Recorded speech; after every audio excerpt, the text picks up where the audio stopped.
আগামী ২রা মে মাধ্যমিকের ফল প্রকাশ হতে চলেছে। পরীক্ষার ৭০ দিনের মাথায় এবার বেরোতে চলেছে রেজাল্ট। এবছর পরীক্ষার্থীর সংখ্যা প্রায় ১০ লক্ষ।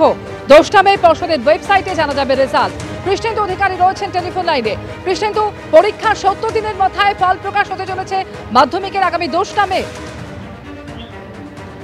একদম সূত্র মারফত জানা যাচ্ছে ২রা মে সকালবেলায় ফল প্রকাশ হবে আনুষ্ঠানিকভাবে। মাধ্যমিকের এবং মধ্যশিক্ষা পর্ষদের সভাপতি সেই ফল প্রকাশ করবেন। ওই দিনই তার ১ ঘন্টা পরে ওয়েবসাইট মারফত ফল প্রকাশ।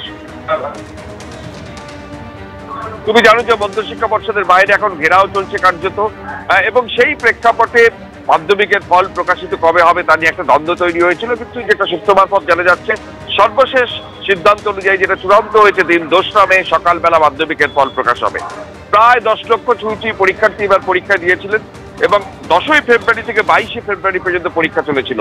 এবং মাধ্যমিকের খাতা যারা দেখেছেন তাদের শিক্ষকদের মধ্যে যাদের অনেকের চাকরি চলে গেছে, সেই প্রেক্ষাপটে আরো একটা বিতর্ক তৈরি হয়েছিল। মাধ্যমিকের ফল কবে প্রকাশিত হবে তা নিয়ে কৌতূহল ছিল। যেটা জানা যাচ্ছে যে কিছুক্ষণ পরে শিক্ষা পর্ষদের তরফ থেকে অফিসিয়ালি একটা বিজ্ঞপ্তি প্রকাশ করা হবে এবং ২রা মে সকালবেলা আনুষ্ঠানিকভাবে যে মাধ্যমিকের ফল প্রকাশ করা হচ্ছে।